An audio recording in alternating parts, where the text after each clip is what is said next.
আসসালামু আলাইকুম ভিউয়ার্স, আশা করি সবাই ভালো আছেন। যদি উইন্ডোজ ক্র্যাশ হয় সেই ক্ষেত্রে উইন্ডোজ নতুন করে দিতে না চাইলে যদি রিকভারি করতে চান সেই ক্ষেত্রে পেন ড্রাইভ একটাকে আপনার উইন্ডোজ দিয়ে বুটেবল করে নিতে হবে। তারপর কম্পিউটারে আপনার পেন ড্রাইভটিকে ইনসার্ট করে নিতে হবে। ইনসার্ট করে নেওয়ার পর আপনার যেটা করতে হবে সেটা হচ্ছে কন্ট্রোল অল্টার ডেল ধরে আপনার কম্পিউটারটিকে রিস্টার্ট দিয়ে নিতে হবে। আমি কন্ট্রোল অল্টার ডেল ধরে রিস্টার্ট দিলাম। আপনার এখন ডেল চেপে এই কম্পিউটারের মাদারবোর্ড অনুযায়ী আমি ডেল চেপে আমি বুথে গেলাম। তারপর এখানে ফার্স্ট বুথ হিসাবে দেখাবো, আমি পেন ড্রাইভটাকে শো করাবো। সিলেক্ট করে নিলাম। তারপর এই যে এখানে দেখুন F10 চেপে আমি সেভ দিব।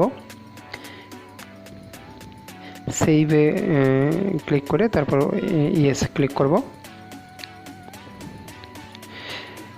ডিফল্ট করে নেওয়ার জন্য আমি এটা করলাম মূলত।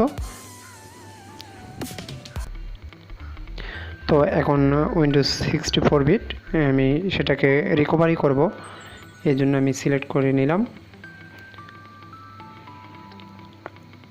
ফাইল লোডিং হচ্ছে।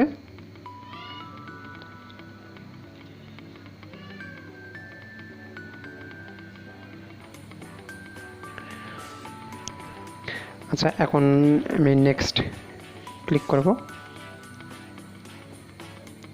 তারপর আমি রিপেয়ার ইউর কম্পিউটার, আমি কম্পিউটার রিকভার করার জন্য আমি ক্লিক করলাম। ট্রাবল শুটে যাব। তারপর স্টার্ট আপ রিপেয়ারে ক্লিক করব। তারপর ডায়াগনোসিং হয়ে গেলে রিস্টার্ট নিয়ে ওপেন হবে। তারপর দেখবেন আশা করি সমস্যার সমাধান হয়ে যাবে।